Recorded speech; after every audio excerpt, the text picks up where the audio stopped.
안녕하세요. 단두박이 선생님입니다. 오늘도 불법 사채에 관련된 이야기를 좀 드릴까 합니다.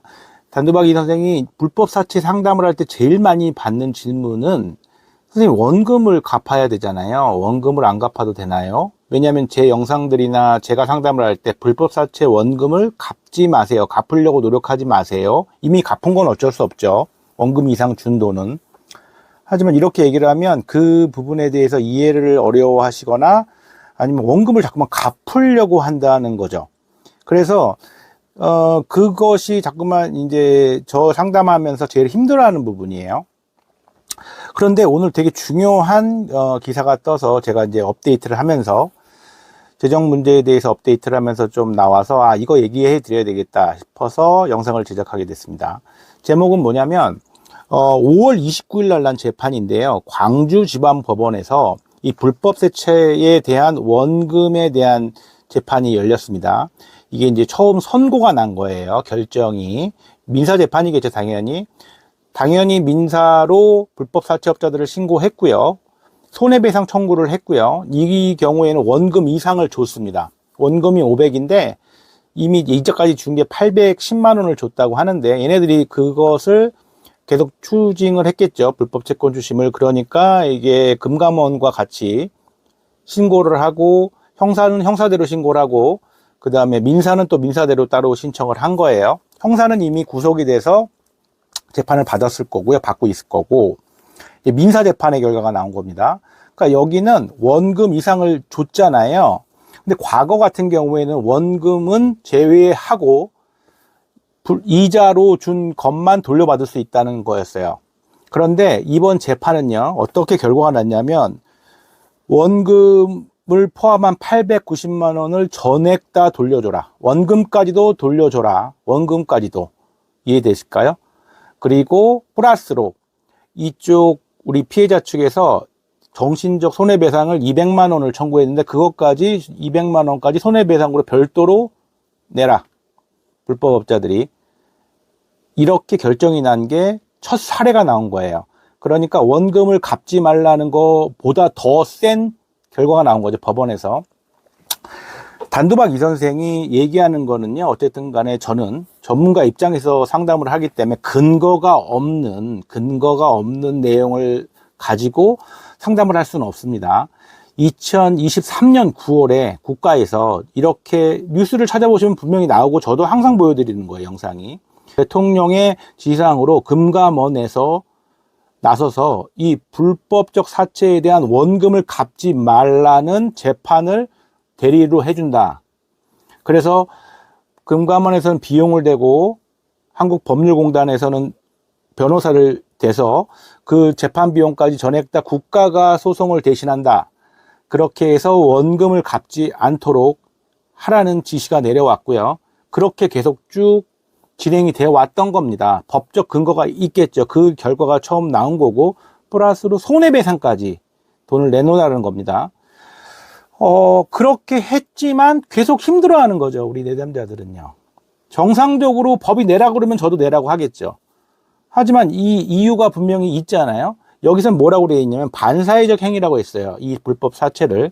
자, 제가 항상 말씀드리잖아요. 마약 판매업자에게 외상으로 마약을 샀다고 칩시다. 그런데 어쨌든 마약 중독을 떠나서 그건 내가 처벌받아야 할 문제고요. 얘가 마약 판매업자가 돈을 달래요. 외상으로 사간 마약을. 그 돈을 주는 게 맞습니까? 그래서 민사소송을 했더니 어떤 경찰이 그걸 주라고 했다는 거예요. 말이 안 되는 거죠. 그래서 두 번째로 제가 내담자들과 상담을 하면서 힘들어하는 거는 경찰이 주라고 했다는 거예요. 물론 맞습니다. 그 경찰들이 잘못된 경찰들이죠. 대부분 이 불법 사채 때문에 힘들어서 경찰서에 신고를 하러 가면 난생 처음 신고를 하러 가겠죠. 특히 부모님들이나. 경찰은요, 그렇게 우리가 생각한 것만큼 적극적으로 대응을 해주지 않습니다. 경찰서에서는요. 그리고 신속 대응도 잘 안 되지만 원래는 대응을 해야 되는 거죠. 그런데 저희랑 상담을 해서는 어떻게 절차를, 그런 걸 저희 너무 잘 알고 있기 때문에 경찰들이 어떻게 돌려보내는지를, 경찰은요, 원금을 갚아야 되는지 말아야 되는지를 심판하는 그런 자격이 없어요. 경찰은 어떤 임무를 해야 될까요? 경찰의 의무는요, 돈을 갚았던, 갚지 못했던, 조금 갚았던, 그 대상자가 불법으로 이 사람을 협박하거나 이 사람의 개인정보를 이렇게 뿌리는 행위를 형사처벌하고 예방하는 역할을 하는 거예요. 보호를 해줘야 되는 역할이지, 우리가 원금을 안 갚았기 때문에 원금 갖고 와서 신고를 하라든지, 원금을 안 갚았기 때문에 경찰은 어쩔 수 없다고 그렇게 얘기하는 경찰이 분명히 있긴 하거든요. 그건 자기네들이 업무를 받기가 싫어서 그러는 겁니다. 잘 해결되지도 않는 문제다 보니까. 그런데 이렇게 고소장을 정식적으로 문서로 증거자료를 첨부해서 가면은요, 이걸 안 받을 수가 없어요. 행정적으로는 접수를 안 받을 수가 없습니다. 고소장이 접수가 되면 무조건 이 사건에 대해서 본인은 진행을 해야 돼요. 그래서 만약에 이 영상을 다시 보고 제 다른 영상에도 경찰서에 신고하는 방법이 있는데 찾아보시고요. 거기 더 정확하게 디테일하게 나와 있습니다. 그런 경찰이 있을 경우는 따지고, 그 모든 경찰서에는 청문감사실이 있어요. 청문감사실이. 거기 올라가서 그 경찰을 신고하시면 됩니다. 이해되시죠? 네. 그런데 원금을 안 갚았으니까 경찰이 신고를 받을 수가 없다. 이건 말이 안 되는 얘기라는 거예요. 그러니까 원금에 대한, 특히 불법 사채는요, 고민을 하실 필요가 없습니다. 마지막으로 윤리 도덕적인 부분을 강조하면서 얘기하는 부모님들이 계시고요, 보호자가 계시고 당사자가 있어요. 이건 원금은 갚아야지 윤리적인 거 아닙니까? 참 모순이죠. 이 불법 도박을 한 사람들이요. 자, 이거는요, 불안 때문에 그렇게 얘기를 하시는 거거든요. 그런데 걔네가 원금만 준다고 그렇게 호락호락하게 넘어가는 애들도 당연히 아니고요. 윤리 도덕적으로 접근한다고 칠게요. 불법 사채까지 썼다면 이전에 내가 갚아야 될 순수하고 올바르고 또 선의의 피해자들이 얼마나 많습니까? 심지어는 가족을 포함해서요. 금융기관을 포함해서 그거부터 갚으시고, 다 갚은 다음에 여유가 있으시면 그래도 주고 싶으시면 불법업자를 주세요. 그런데 불법업자들은요, 망해야 되는 거 아닙니까? 망해야지 이런 일을 안 하지 않겠습니까? 이 일을 하면 원금도 뜯기고 아무것도 나를 보호해주지 않는다라는 생각을 해야지, 그렇게 많은 불법 사채업자들이 형사적 처벌을 받는 거를 포함해서 경제적으로도 망한다는 것을 당해야 되지 않을까요? 이렇게 생각 안 하셨으면 좋겠고, 그 솔직한 밑바탕에는 불안 때문에 그러신다는 걸 제가 너무 잘 아는데, 이것이 진행이 되면 그런 논리적으로 돈을 갚는다고 생각을 하면 불법 사채는 대응이 안 됩니다. 그들이 원하는 방식으로 끌려가는 거겠죠. 그리고 이제 최근에 만약 생긴 문제들인데, 이게 참 저도 말하기가 좀 안타깝지만, 불법 업체가 어떤 데가 생겼다고 말씀드렸죠. 불법 사채를 중간에서 합의하는 선의의 기관처럼 행동하는 업체들이 되게 많이 생겼어요. 유튜브에도 제가 몇 군데 찾아봤는데, 그런 표시나 이런 게 마치 국가에서 운영하는 합법기관 같은 그렇게 표시들을 해놨더라고요. 그들은요, 들어가서 보시면 알겠지만 이들이 원하는 것도 항상 원금을 갚았냐는 거예요. 원금을 갚았으면 자기들이 중간에서 중재를 봐주겠다는 거예요. 그들을 아는, 그러니까 그런 쪽에서 근무를 하는 사람들이었거나 그들보다 더 많은 것을 알고 있는 사람들이죠. 그러니까 그들도 단도박 이성세처럼 그들 불법 사채업자들의 법적 취약함을 알고 있는 거예요. 거기다 플러스 알파로 같은 업계에 있다 보니까 더 많은 것을 알고 있겠죠. 그래서 그렇게 한 건당 제가 알기로는 10만 원에서 15만 원의 수수료를 받습니다.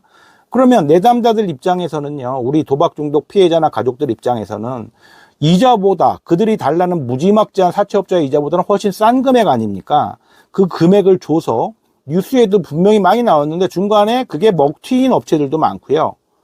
심지어는 여기서는 수수료를 받고 그 불법 사채업자를 또 협박해서 원금 이상 받은 그 금액들, 지금은 원금까지 돌려받을 수 있죠. 원금 이상 받은 금액은 또 자기들이 중간에서 그것을 내담자에게 돌려주는 게 아니라 받은 업체들이 많아서 경찰에 적발된 케이스가 최근 들어 많이 올라와요. 물론 이것도 이게 불법업은 아니라고 생각을 하지만 그 중간에서 중재를 봐주는 역할을, 변호사들도 하는 일이 그런 거죠. 그런데 이 도박 중독 문제 때문에 사용한 불법 사채는요, 이런 식으로 해결을 자꾸만 누가 중재를 봐주고 합법적인 방법이 아닌 편법을 사용해서 이 문제를 해결하면은요, 도박 중독 문제가 개입이 안 돼요. 제가 이렇게 영상을 하고 불법 사채를 다루는 이유는 도박 중독에 대한 문제로 파생된 문제다 보니 이것을 합법적인 방법으로 접근해서 힘이 들더라도 원칙적으로 접근하는 방법이 회복의 일부라고 제가 항상 말씀을 드리지 않습니까? 그 방법조차 말하지 말고 몸으로 떼어라 이렇게 말하는 거는 좀 말이 안 되다 보니 이것을 정확하게 알고 있는 사람들이 당연히 심리학이나 상담학을 공부한 분들은 없을 거 아니에요. 그래서 제가 이 부분에 대한 조금 더 적극적이고 올바른 방법을 알려드리는 겁니다. 원칙적으로요. 그런데 쉬운 방법은 아니겠죠. 그런데 모든 사람들은 법적인 테두리 안에서 싸웁니다. 그렇죠? 그리고 내가 잘못한 건 피해를 받아야 되겠죠, 당연히. 그거에 대해서는요. 자, 오늘은 굉장히 좀, 제가 자신있게 말할 수 있는 그 결과물이 처음으로 나온 거예요. 2023년 9월부터 불법사채의 원금은 갚지 말라는 그 정부가 얘기했던 것이 그 결과물이 이 재판도 비용은 금융감독원에서 지원을 했고요, 재판 비용을. 그리고 이 한국법률공단에서 변호사들의 지원이 나와서 이 재판을 이끌어낸 겁니다. 광주지방법원 5월 29일 선고 내용이고요. 인터넷 찾아보시면 나옵니다. 그러니까 원금을 갚고 싶다는 그 마음을 더 이상은 핑계대지 마시고요. 그건 불안 때문입니다. 그거는 올바른 방법이 아니고 결국은 그 불법 사채업자가 어느 정도 원하는 방향으로 끌고 나가는 거예요. 힘이 들더라도 원칙적인 방법으로 우리는 이들과 대응을 해서 더 이상은 불법 사채의 그 어떤 이용을 통해서 도박 문제가 증폭되는 가족들도 마찬가지고요. 이성적인 좀 판단을 하셨으면 좋겠습니다. 요새 들어 불법 사채가 너무 많아서 이유는 돈을 많이 벌기 때문에 많이 하는 거겠죠. 누가 이 돈을 많이 줄까요? 네. 우리 단도박 이 선생을 구독해 주시는 분들 입장에서는요, 불법 사채는 원칙적인 방법이 있습니다. 결국 우리는 어렵지만 그 원칙적인 틀 안에서 이들을 대응해야 된다고 다시 한번 제가 강조드리고 싶고요. 이 영상이 도박 중독의 회복을 위해서 도움이 되었으면 하는 바람입니다. 네, 영상 마치겠습니다.